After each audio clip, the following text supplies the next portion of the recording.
समन्तात् चक्रवालेषु अत्र गच्छन्तु देवता सद्धम्मं मुनिराजस्स शृण्वन्तु सग्मुखदं धम्मश्रवणकालो अयं भद्दन्ता धम्मश्रवणकालो अयं भद्दन्ता धम्मश्रवणकालो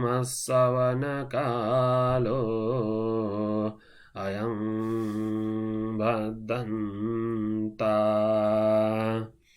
नमो तस्स भगवतो अरहतो सम्मा सम्बुद्धस्स नमो तस्स भगवतो अरहतो सम्मा सम्बुद्धस्स नमो तस्स भगवतो अरहतो सम्मा सम्बुद्धस्स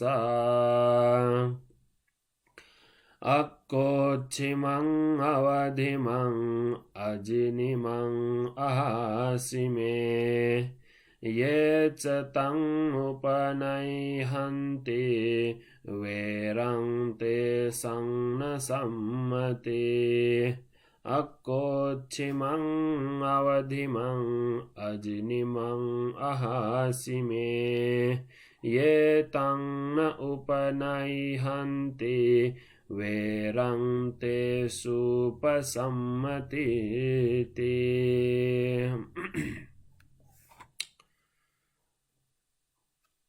आज 2078 साल जेठ 19 गतेको दिन बुधबारको दिन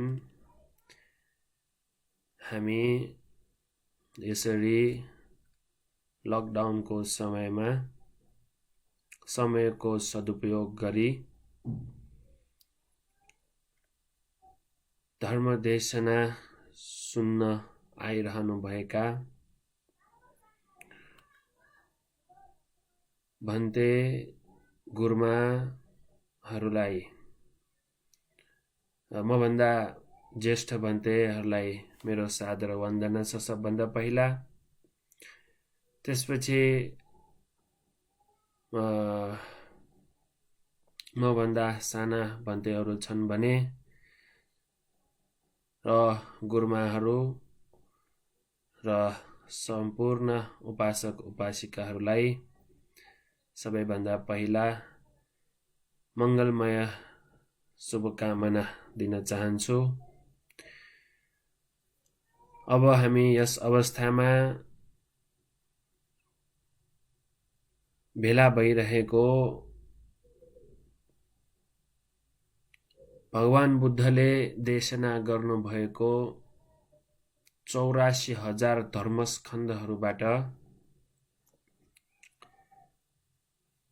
सानो अलिकति भगवान बुद्धको सानो एउटा उपदेश सुनेर त्यही उपदेश हाम्रो जीवनमा पनि लागू गर्नको लागि भनेर हामी यस अवस्थामा अहिले जम्मा भइरहेका छौं।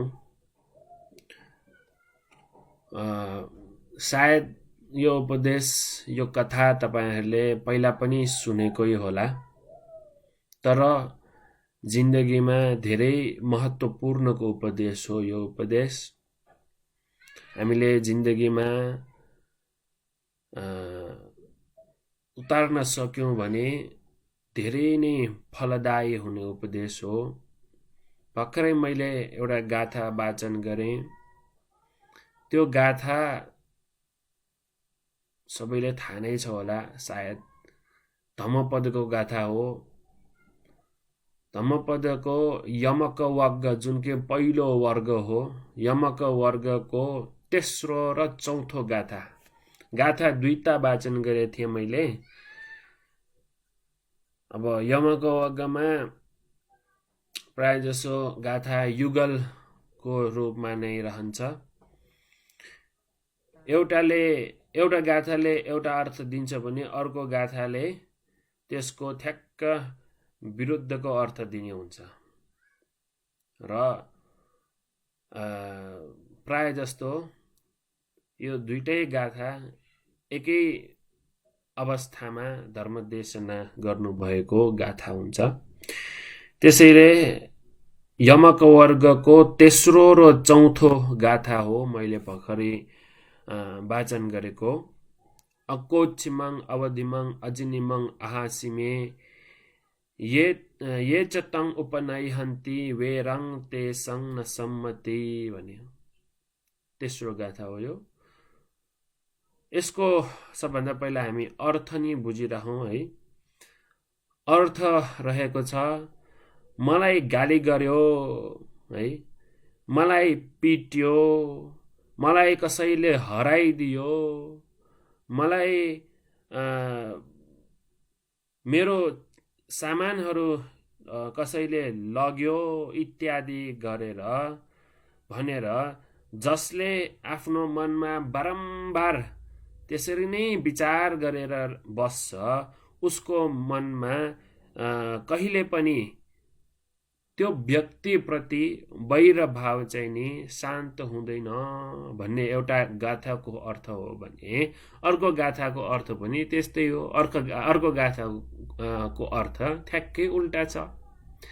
कस्तो छ त अर्को गाथाको अर्थ भन्दाखेरि मलाई गाली गर्यो, मलाई पिट्यो, मलाई हराइदियो, मेरो सामान चोरेर कसै लग्यो इत्यादि भनेर निरन्तर रूपमा बारम्बार हामीले कसैले मनमा राखेन भने त्यसरी मनमा नराख्ने व्यक्तिको मनमा शान्त हुन्छ, वैर भाव हुँदैन भनेर भनेको है।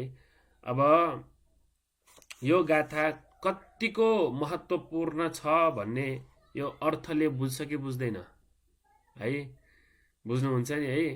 अब हाम्रो जिन्दगीमा त धेरै यस्तो अवस्थाहरू आएको छ होला है। कसैले पिटेर हैन, प्राय जस्तो त बच्चा बेलामा पिट्छ है आमा बुवाहरूले, टिचरहरूले। अब त पिट्नु हुँदैन, अब पिट्यो कि मुद्दा हाल्न सकिन्छ है। पहिलाको जमानामा चाहिँ नि आमा बुवाहरूले, टिचरहरूले, गुरुहरूले पिटेर भए पनि सिकाउँछ है। कसरी राम्रो मान्छे बनाउनलाई पिटेर भए पनि सिकाउनुहुन्छ उहाँहरूले, गुरुहरूले। अनि त्यो पिट्यो भनेर मनमा राखेर रिस राग राखेर बसेको भए हामी यस्तो राम्रो ठाउँमा आउन सक्छौँ र हैन? मलाई पनि याद छ म बच्चा बेलामा मेरो ठुलो गुरुहरूले कति पिटेछ मलाई है। चकचके थियो बच्चा बेलामा, सबैजना प्राय जसो सबैजना चकचके नै हुन्छ हैन। बच्चा बेलामा चकचके थिएँ म पनि, अनि त्यही चकचके भएर मलाई पनि कति पिटिदियो। तर उहाँहरूलाई धेरै धेरै कोटि प्रकोटि सम्म म चाहिँ नि धन्यवाद दिन चाहन्छु। किन त उहाँहरूले त्यसरी भए पनि मलाई सिकाउनु भएर अहिले यति ज्ञान गुणका कुराहरू आफूले पनि थाहा भए। तपाईहरुलाई यसरी उपदेशको कुराहरू शेयर गर्नलाई, तपाईहरुलाई पनि भन्नलाई पनि, यस्तो अवस्थामा आइपुगेको पनि पहिला त्यसरी भए पनि हामीले पढेर हामी राम्रो मान्छे बनेको कारणले है। यसरी चाहिँ नि हामीले सोच्नु पर्छ। कतिपय अवस्थामा अब गुरुहरूले मात्र हैन, साथीभाइहरूले रिसले नै पिटेको हुन्छ हैन। रिसले पिटेको बेलामा पनि बरु ती व्यक्तिहरूलाई रिस राख्नु हुँदैन है। कुकुरले भुक्यो, कुकुरले टोक्यो भन्दैमा कुकुरलाई हामी फेरि टोक्न जान्छ र हैन? कुकुरले टोक्यो भने कुकुरलाई एउटा कुकुरले अर्को कुकुरलाई टोक्यो भने बरु कुकुरले फेरि त्यो कुकुरले अर्को कुकुरलाई टोक्छ है। हामी त पशु समान होइन नि, हामी त मनुप्राणी हो। हामीसँग त ज्ञान गुणका कुराहरू छन्, बुद्धि छ है। त्यसैले यो जुन गाथाको अर्थ हो, मनुप्राणीहरूलाई हामीले चाहिँ नि हामी मनुप्राणीहरूले जहिले पनि मनमा राखिराख्नुपर्छ। यो धर्मको उपदेश, यो उपदेश हामीले मनमा राखिराख्नुपर्छ है।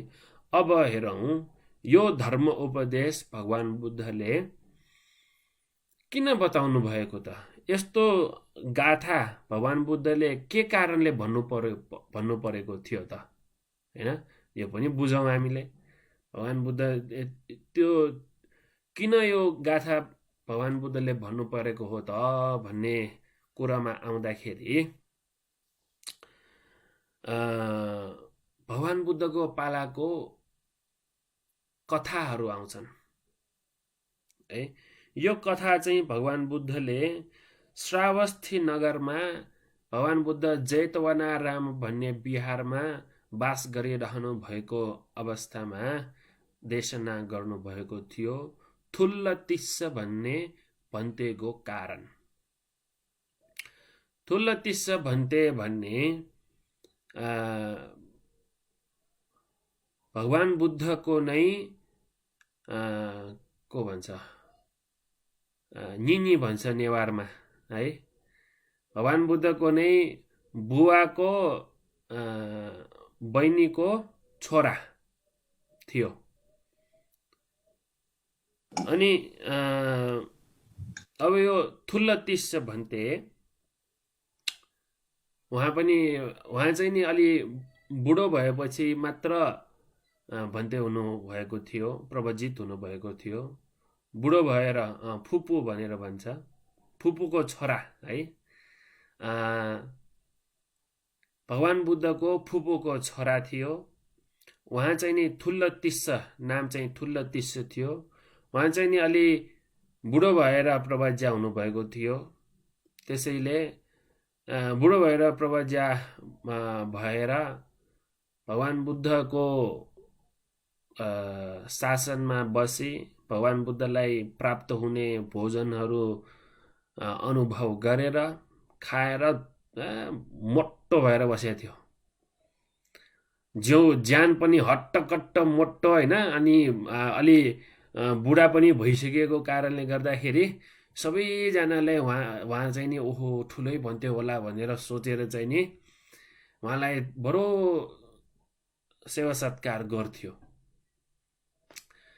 अनि त्यसरी सेवा सत्कार गर्थ्यो उहाँलाई चाहिँ नि। अब सेवा सत्कार लाभ पाएपछि त मनुप्राणीहरूको स्वभावै हो, प्रथजन मनुहरूको स्वभावै हो कि अरूबाट यसरी लाभ सेवा सत्कारहरू पाएपछि चाहिँ नि आफ्नो सत्य तथ्य चाहिँ नि बताउँदैन है। प्रथजनहरूको अलि दुर्गुण व्यक्तिहरूको चाहिँ नि गुणै हो यो है, दुर्गुणहरूको स्वभाव हो यो। अनि उहाँ पनि त्यस्तै थियो, थुल्लतिस्स भन्थे पनि बुढो भएर प्रवज्या भयो। त्यसरी धेरैजनाले सोच्यो ओहो यो त उहाँ त ठुलै भन्थ्यो होला भनेर सोचेर उहाँलाई बडो सेवा सत्कार गर्थ्यो। उहाँ पनि चुप लाएर बस्थ्यो। यस्तै बस्ने क्रममा चाहिँ नि एक दिन बिहारको जैतवनाराम बिहारको ठिक बिचमा चाहिँ नि एउटा उपस्थानागार भनेर छ, सेवा सत्कार गर्ने ठाउँ। अथवा कोही आगन्तुक भन्तेहरू आयो भने चाहिँ नि त्यहाँ नि पहिला आउनुहुन्छ। त्यहाँबाट चाहिँ नि अनि कहाँ जानुपर्ने हो, के गर्नुपर्ने हो, भगवान बुद्धलाई भेट्नुपर्ने हो कि अरू कोही भन्तेहरू भेट्नुपर्ने हो कि त्यस्तो चाहिँ नि पहिला त्यहाँ आएर चाहिँ नि कहाँ जानुपर्ने हो, कसलाई भेट्नुपर्ने हो, त्यहाँ पठाउने त्यो ठाउँ चाहिँ नि उपस्थानागार भनेर भनिन्छ। उपस्थान गर्ने ठाउँ हो। त्यहाँ चाहिँ नि अलि ठुलै आसन बनाएर राम्रो आसनमा, ठुलो आसनमा पुरा राम्रो चिवर लगाएर चाहिँ नि उहाँ थुल्लतिस्स भन्थे पुरा महास्थविर भन्थे जस्तो टक्रक्क बसिरहनु भयो। अब बसिरहँदाखेरि त्यस्तै त्यो बेलामा एकजना भन्ते भर्खरै अब अलि जवान भन्ते एकजना आउनु भएर अब त्यो भन्ते ठुलो तिस्यो भन्ते अब बुढो भएर नै प्रभुजी आउनु भएको भएर हट्टकट्ट पनि देखिन्छ, बस्दाखेरि पनि महास्थवीर जस्तो बस्नु भएछ। त्यसैले त्यो भन्तेहरू आउनुभयो, भन्तेहरू आएर उहाँलाई चाहिँ नि वन्दना गरेर नमस्कार गरेर उहाँको खुट्टा पनि निचारी दिएर पुरा सेवा सत्कारहरू गर्दै महास्थवीर जस्तो देख्यो होइन। महास्थवीर जस्तो देखेपछि पुरा सेवा सत्कार गरेर बस्यो। त्यसरी बस्यो अनि आउनु भएको उहाँहरू भन्तेहरूले चाहिँ नि सोध्यो, भन्ते तपाईँको वर्षावास कति हो भनेर सोद्धाखेरि ठुल्लतिस्से भन्तेले जवाब दियो, खै मलाई याद छैन, म त अब बुढो भएर भन्ते भएको, मलाई त त्यस्तो केही थाहा छैन, मेरो कति वर्षावास त्यो थाहा छैन मैले भनेर भन्यो। त्यसपछि त आउनुभएको उहाँहरू भन्तेहरूलाई चाहिँ नि अलि चसङ्गै अब के भने नमजा आउने, रिस आउने भइहाल्छ है सबैजनालाई। हामीले यस्तो सेवा सत्कार गरेँ, यो भन्तेले चाहिँ नि हामीलाई उत्तर दिएको आकार हेर, कस्तो नराम्रो तरिकाले उत्तर दिएको। अरे भन्ते तपाईँले त कमसेकम आफ्नो वर्षावास त याद हुनुपर्छ। कति दुर्गुण भन्ते हो तपाईँ, कति अकिकुर भन्ते हो तपाईँ, छ्या भनेर चाहिँ नि उहाँलाई चाहिँ नि गाली गर्यो होइन। अब त्यसरी गाली गरेपछि ठुल्लतिस्से भन्ते त भगवान् बुद्धकै होइन शाक्य कुलपुत्र भयो नि होइन। शाक्य कुलपुत्र भएको कारणले गर्दाखेरि राजाहरूको उहाँहरूको छुट्टै राजकुलमा जन्म लिएपछि त्यो राजकुलको एउटा हुँदो रहेछ क्या, त्यो प्रभाव शक्तिशाली त्यो गति एउटा चाहिँ हुँदो रहेछ क्या। त्यो गति राजकुलको गति चाहिँ नि त्यहाँनिर देखायो। अब यस्तो शान देखाउने चाहिँ नि गर्यो। के भन्यो त भन्दाखेरि, शान देखाएर के भन्यो त भन्दाखेरि ठुल्लतिस्से भन्तेले, तिमीहरूलाई थाहा छ कि थाहा छैन म को हो है? सबभन्दा पहिला सोध्यो, तिमीहरू किन आएको यहाँ, के कारणवश आएको हो कि होइन? पहिला यसरी नै सोध्यो। हामी भगवान् बुद्ध भेट्नको लागि आएको भनेपछि म को भनेर चिन्छ कि चिन्दैन, तिमीहरूलाई मारेर यहीँ गाड्दिन्छु भनेर चाहिँ नि गाली गर्यो है। यसरी गाली गरेपछि गाली गर्यो, तर ठुल्लतिस्से भन्तेले चाहिँ के सोच्यो, मलाई गाली गर्यो यिनीहरूले होइन, त्यो बच्चाहरूले भर्खरको बच्चाहरूले मलाई गाली गर्यो होइन। त्यो ठुल्लतिस्से भन्ते त बुढो थियो होइन, भर्खरको बच्चाहरूले मलाई गाली गर्यो भनेर चाहिँ सोचेर ठुल्लतिस्से भन्ते भगवान् बुद्धको सामु जानुभयो। अब रुने जस्तै गरी आँखामा आँसु राखेर भगवान् बुद्धकोमा जानुभयो। भगवान् बुद्धकोमा गएर भगवान् बुद्धलाई वन्दना गरेपछि भगवान् बुद्धले देख्यो ठुल्लतिस्से भन्ते अलिकति न्याउरो मुख राखेर रोएको जस्तो गरेर आउँदाखेरि भगवान् बुद्धले सोध्नुभयो ठुल्लतिस्सेलाई, किन रोइरहेको हो भनेर सोध्यो।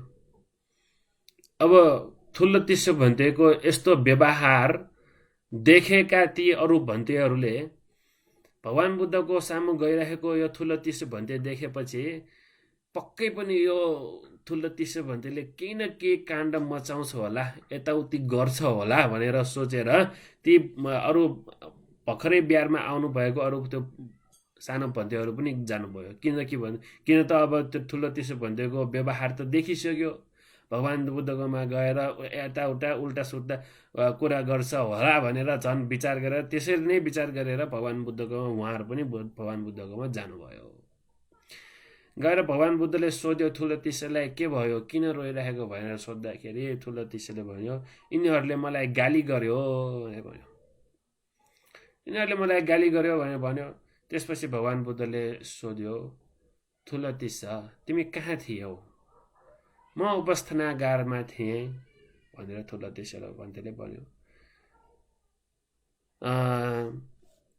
उहाँहरू आउनुभयो, तिमीले देख्यो? देखेँ भगवान शास्ता। तिमीले उहाँहरूलाई आउनुहोस् यता बस्नुहोस् भनेर उहाँहरू आएको देखेपछि उठेर गएर उहाँहरूलाई सेवा सत्कार गर्यौ? गरेन भन्यो। छैन भन्थे शास्त्र, भगवानको शास्त्र मैले गरेन भन्यो। उहाँहरूको सामानहरू पात्र चिवरहरू लिन गयौ भनेर सोध्यो। गरेन। उहाँहरूलाई पानी चाहिन्छ कि के चाहिन्छ भनेर सोध्यौ? सोधेन। उहाँहरूलाई यता बस, यहाँ यो ठाउँमा बस्नुहोस्, यहाँ बस्नुहोस् भनेर भन्यौ? भनेन। ल त्यसो भए त तिम्रै गल्ती यहाँ देख्यौ त। उहाँहरूले तिमीलाई त्यसरी गाली गरेको पनि ठिकै छ त। पहिला तिमीले नै केही गरेन भन्दाखेरि उहाँहरू त तिमी भन्दा ठुलै छ, वर्षमा पो सानो हो, तर उहाँहरूको वर्षावासको अनुसार हेर्ने हो भने उहाँहरू त तिमी भन्दा ठुलै छ नि। उहाँहरूलाई त तिमीले यसो सेवा उपस्थानहरू गर्नु पर्थ्यो नि, त्यो त तिमीले नगरेको, तिम्रो गल्ती हो भनेर थुलतिसे भन्तेलाई भन्यो।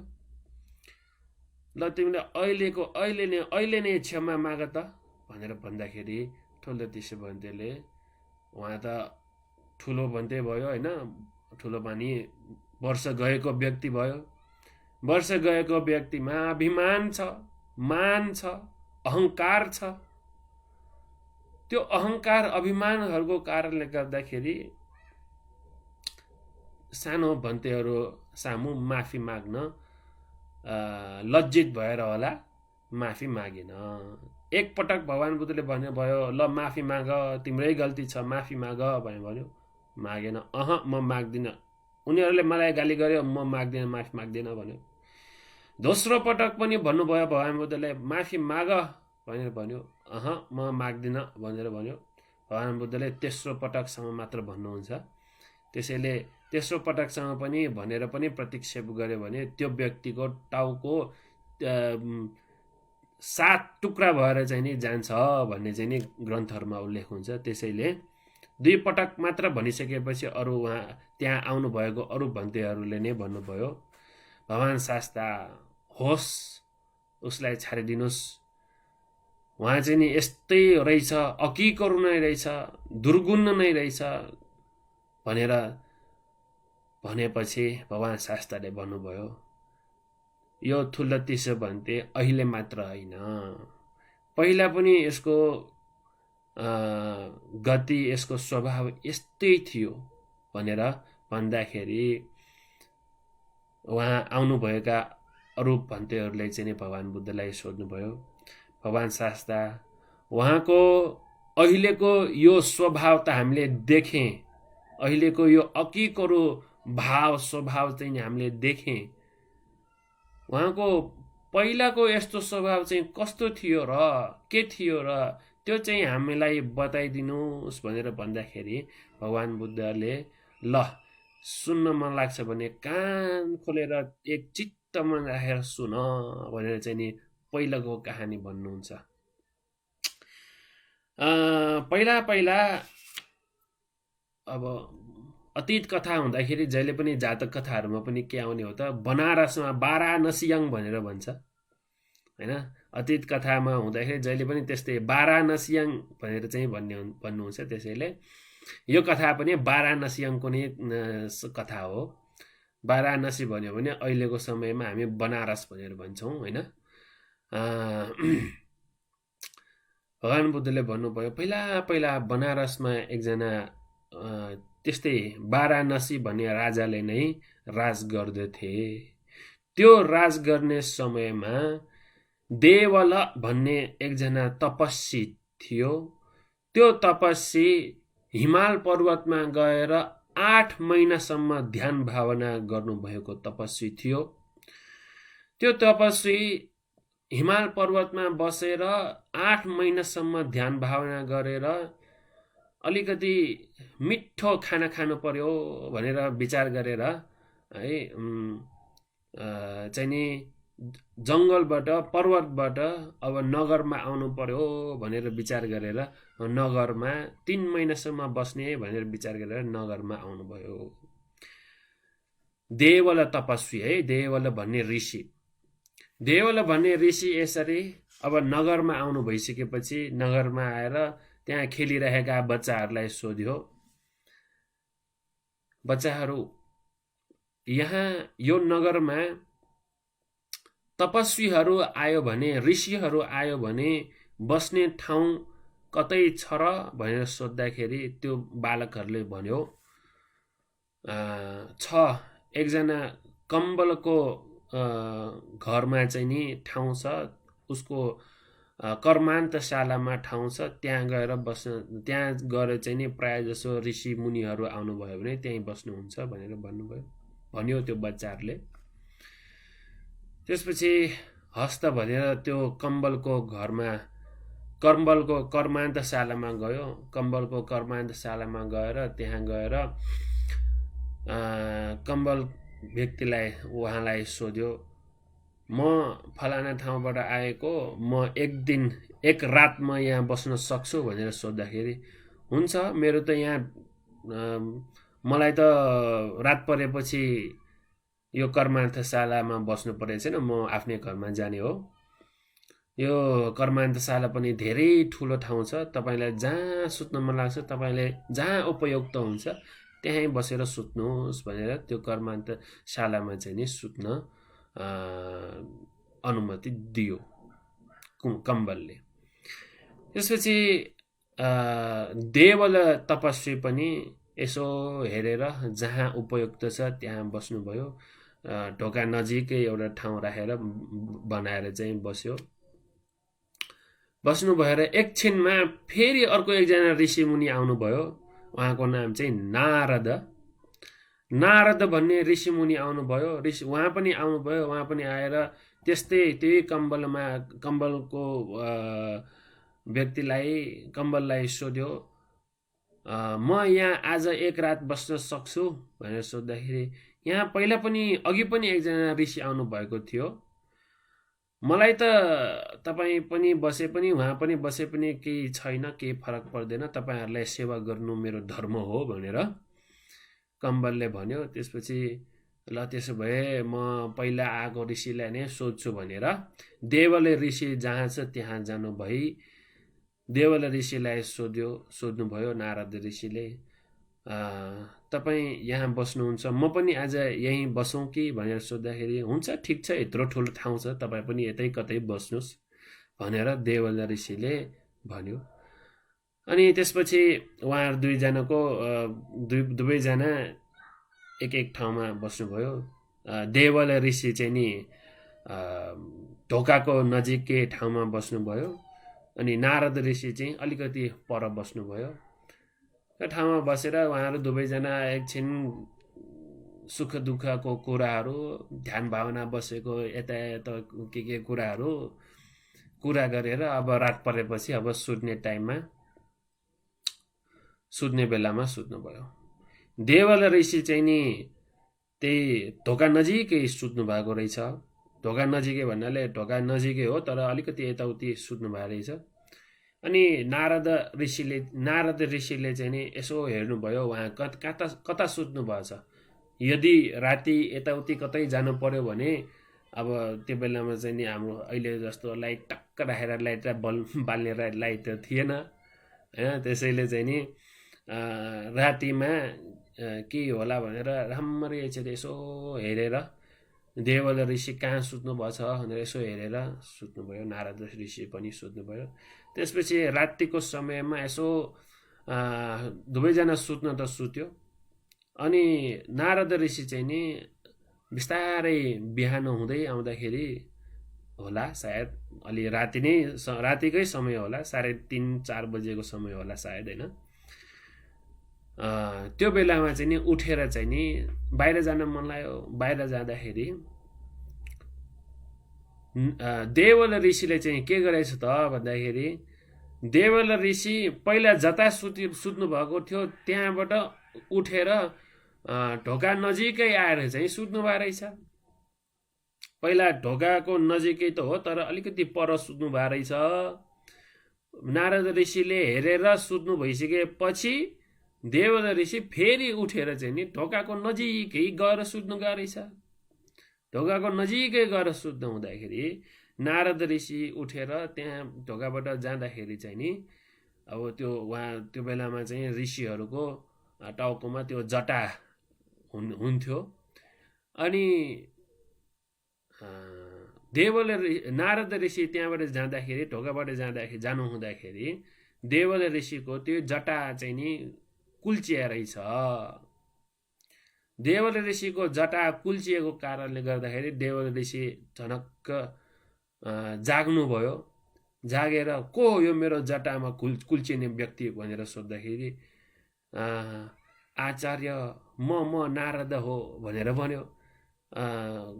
क्षमा पाऊँ भनेर भन्यो। मैले जानी गरेको होइन गुरु आचार्यज्यू, मैले थाहा नभएर नदेखेर कुल्चिएको हो, मलाई क्षमा भनेर भन्दाखेरि देवल ऋषि चाहिँ नि क्षमा भन्दै पनि कराउँदै त्यसरी तिमी जङ्गलबाट आएर कता जङ्गलबाट आएर मेरो जटा कुल्चिने, त्यस्तो फोहोर खुट्टाले मेरो जटा कुल्चिने भन्दै गाली गर्दै बस्यो।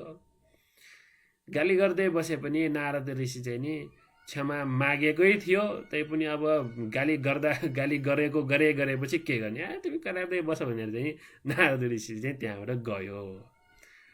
अब गयो बाहिर केही कामको लागि गएर फेरि आउनु हुँदाखेरि नारद ऋषिले फेरि के सोच्यो त, पहिला देवल ऋषिले के सोच्यो, पहिला एक साइडबाट सुतिराख्दाखेरि यो व्यक्तिले, यो नारद ऋषिले मेरो जटा कुल्चिएर गयो, अब अर्को साइडबाट सुत्छु भनेर अर्को साइडबाट सुत्यो। तर फेरि त्यही ढोका नजिकै सुत्या रहेछ। अनि नारद ऋषिले पनि के सोच्यो, म पहिला यो साइडबाट जाँदाखेरि उहाँको टाउकोतिरबाट लागेको रहेछ, अब म अर्को साइडबाट जान्छु भनेर अर्को साइडबाट जाँदाखेरि के गरेछ त, देवल ऋषि त फेरि उता साइडबाट सुत्या रहेछ होइन। अनि फेरि नारद ऋषि फेरि त्यही साइडबाट आउँदाखेरि अर्को साइडबाट जानु पर्ला भनेर अर्को साइडबाट बिस्तारै जाँदाखेरि यसपालि त फेरि के भएछ, देवल ऋषिको घाँटीमै कुल्चिया रहेछ। पहिला चाहिँ नि टाउकोमा मात्र, त्यो जटामा मात्र कुल्चिएको हो। यसपटक चाहिँ नि फेरि अब उता साइडबाट जानु पर्ला भनेर उता साइडबाट गएको बेला घाँटीमै कुल्चिया रहेछ। त्यसपछि झन् देवल ऋषिलाई झन् रिस उठ्यो। फेरि सोध्यो, को हो मेरो घाँटीमा कुल्चिएर जाने भनेर भन्दाखेरि फेरि नारद ऋषिले क्षमा आचार्य, क्षमा मै हो, नारदै हो भनेर भन्यो। त्यसपछि अब रिस उठ्यो।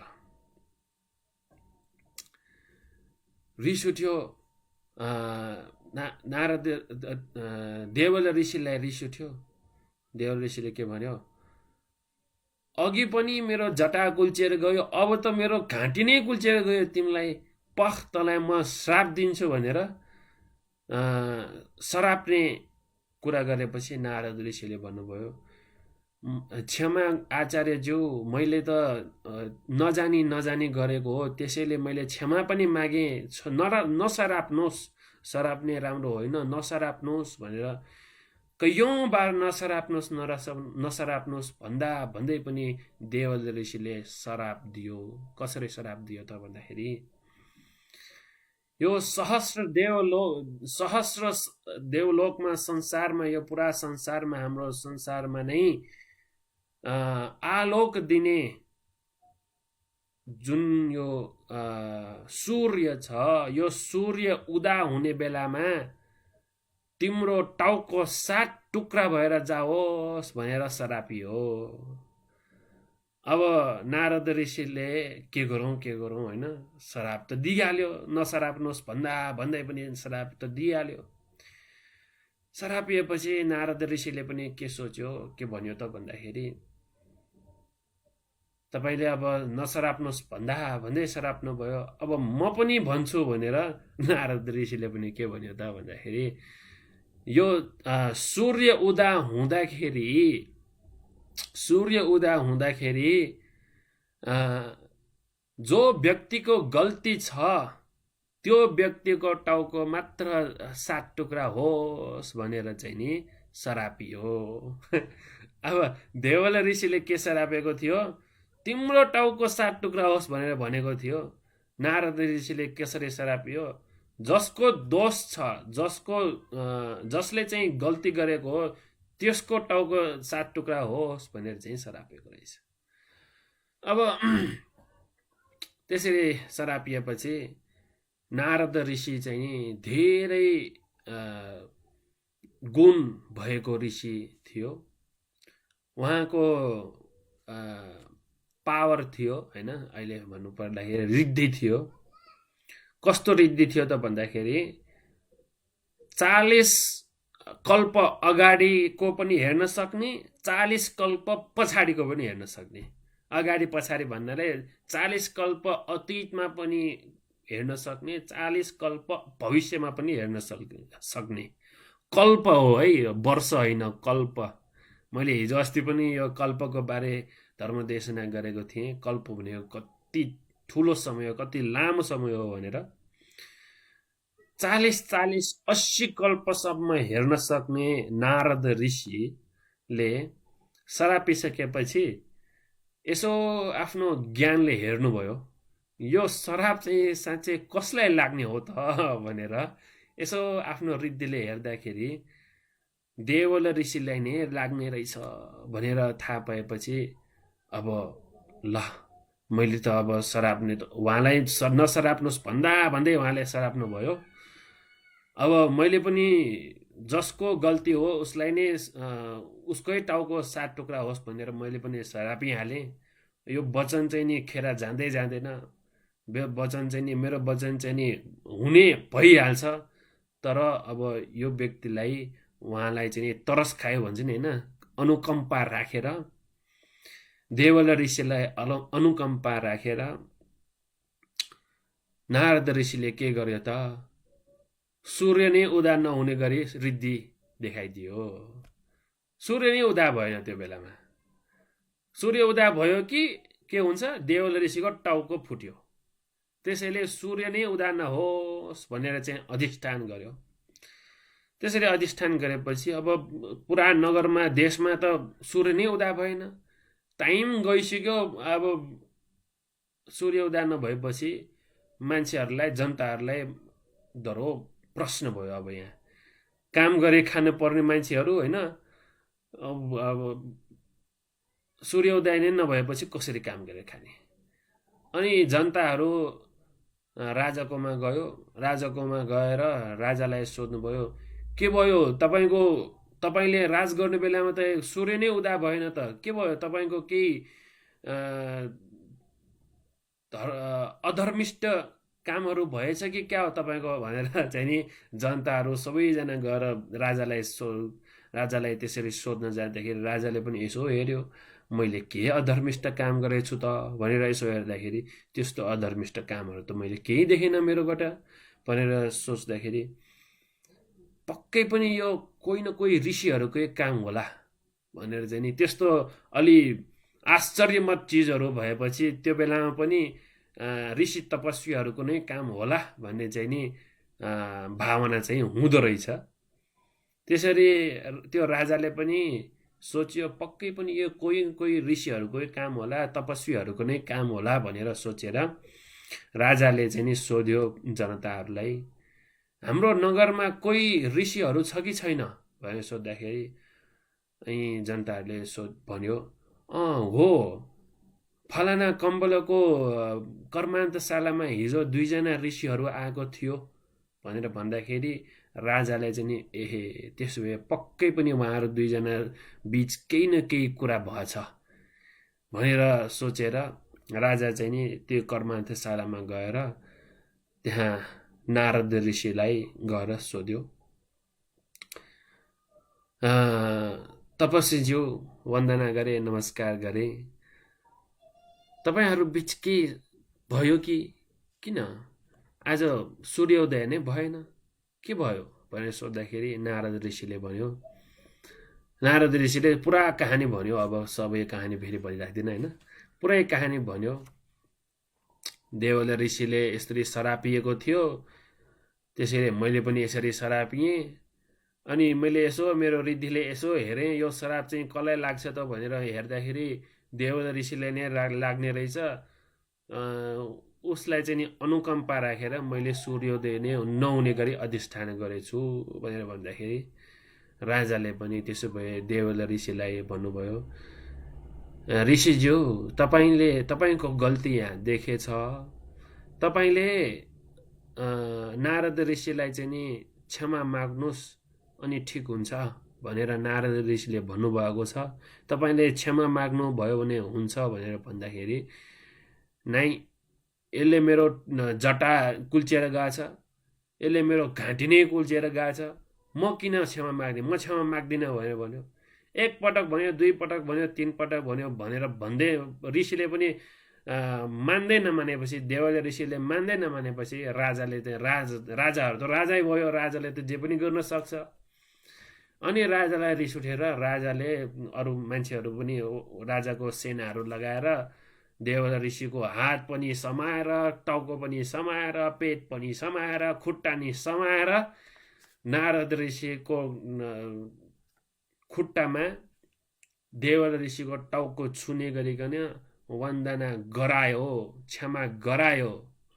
तर के भयो, नारद ऋषिले भन्यो ल क्षमा दिन्छु तिमीलाई भनेर, देवल ऋषिलाई क्षमा दिन्छु तिमीलाई भनेर त भन्यो। तर नारद ऋषिले भन्यो राजालाई, महाराज देवल ऋषिले भित्री मनबाट क्षमा मागेको छैन, तपाईहरूको करको कारणले गर्दाखेरि मात्र यसरी गरेको हो, तपाईहरूले मात्र यो क्षमा मगाएको हो, तर मनबाट यो क्षमा मागेको छैन। त्यसैले सूर्योदय भए पनि उसको टाउको 7 टुक्रा भइहाल्छ। उसले अब क्षमा माग्दैन, उहाँलाई अब अनुकम्पा पनि राख्नु पर्यो, तर क्षमा पनि दिनु पर्यो, किन नत्र त सूर्योदय नै हुँदैन। त्यसैले अब केही न केही उपाय एउटा त गर्नै पर्यो। अब उपाय गर्ने क्रममा नारद ऋषिले भन्यो राजालाई, यो देवल ऋषिलाई लग यता कतै पोन्ड के भन्छ जलास छ भने हैन, ताल छ भने त्यो तालमा लग, अनि यो देवल ऋषिलाई चाहिँ नि टाउकोसम्म या घाँटीसम्म आउने गरिकन देवल ऋषिलाई त्यो तालमा डुबाऊ। अनि देवल ऋषिको टाउको माथि चाहिँ नि एउटा ठुलो माटो चाहिँ नि राखिदेऊ भनेर भन्यो। त्यसरी राखिदेऊ। अनि नारद ऋषिले देवल ऋषिलाई के भन्यो, देवल ऋषिलाई चाहिँ नि भन्यो, म यहाँबाट अधिष्ठान गर्छु सूर्योदय हुनको लागि। देवल ऋषि तपाईँ चाहिँ नि सूर्योदय हुन साथ त्यो पोखरीमा डुबेर अरू कतै अन्तै ठाउँबाट चाहिँ निस्केर भागेर जाऊ भन्यो। भागेर जाऊ भने मतलब अरू कतै अन्तै ठाउँबाट नै निस्क भने चाहिँ भन्यो। त्यो पोखरीमा टाउकोसम्म है घाँटीसम्म चाहिँ नि डुबेर बस हैन, डुबेर बस।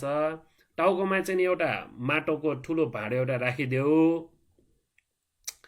अनि अधिष्ठान गर्छु सूर्योदय हुन्छ, तपाईँ चाहिँ नि पोखरीमा डुबेर अन्तै ठाउँबाट चाहिँ नि निस्किनुहोस् भनेर चाहिँ भन्दाखेरि त्यसरी नै गर्यो। राजाले उहाँलाई लगेर त्यो पोखरीमा राखेर डुबाएर त्यो ऋषिको टाउकोमा एउटा ठुलो माटोको एउटा डल्लो राखिदियो। नारद ऋषिले पनि अधिष्ठान गर्नुभयो, ल अब सूर्योदय होस् भनेर अधिष्ठान गरिसकेपछि सूर्योदय भयो। सूर्योदय हुनासाथ देवल ऋषिको टाउको माथि राखिरहेको जुन त्यो माटोको डल्लो थियो त्यो माटोको डल्लो 7 टुक्रा भयो।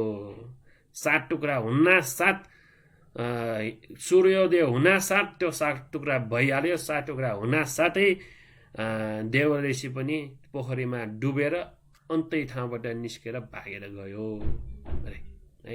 यसरी चाहिँ नि कहानी थियो यो। भगवान बुद्धले कहानी त्यो अवस्थामा भिक्षुहरू जम्मा भइरहेको भिक्षुहरूलाई चाहिँ नि भन्नुभएको थियो। त्यो बेलामा अनि भिक्षुहरूलाई भन्नुभयो, अतीत कथामा जो राजा थियो त्यो राजा आजको समयमा आनन्द भन्ते हो अरे है। आनन्द भन्ते अतीत कथामा जो त्यो देवल ऋषि भनेर थियो उहाँ चाहिँ नि यही ठुल्ल तिस्से भन्ते हो अरे। त्यो बेलामा पनि देवल ऋषिको बेलामा पनि भनेको मान्ने थिएन है, क्षमा मागेको थिएन। अहिले पनि के, अहिले पनि त्यो भन्तेहरूलाई क्षमा माग्नु भएको थिएन। अनि जो पहिला त्यो नारद ऋषि थियो त्यो म आफू स्वयं सम्यक सम्बुद्ध नै हुँ भनेर चाहिँ भगवान बुद्धले यो उपदेश दिनुभएको थियो।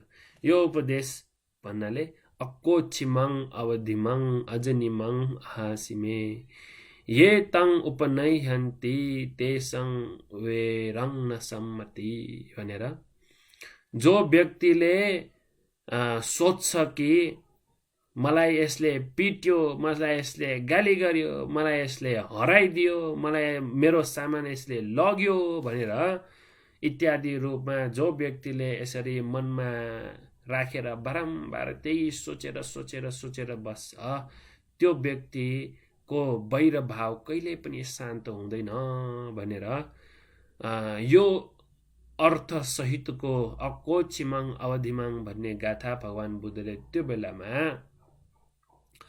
ठुल्लतिस्स भन्तेको कारण यो धर्मदेशना भगवान बुद्धले भन्नुभएको थियो भने हामीले पनि यो धर्मदेशनाको उपदेशको अनुसार हामीले पनि ग्रहण गर्नुपर्छ। उपदेश के हो थाहा छ है। अब यो गाथाको अर्थ नै उपदेश हो है। गाथाको अर्थै उपदेश हो। कसैले पिट्यो भने पनि, कसैले गाली गर्यो भने पनि, कसैले मेरो सामान चोरेर लग्यो भने पनि हैन, त्यो व्यक्तिसँग वैर भाव राखिरहनु हुँदैन। अब सामान चोरेर लाग्दाखेरि यसो हुँदाखेरि त हामीलाई दुःख त हुने त स्वाभाविक नै हो है। आफ्नो सामान कसैले लग्यो भने आफूलाई त दुःख त भइहाल्छ हैन। तर पनि त्यो व्यक्तिप्रति त्यसरी रिस भाव, रिस राग, वैर, क्रोध चाहिँ नि कहिले पनि राख्नु हुँदैन।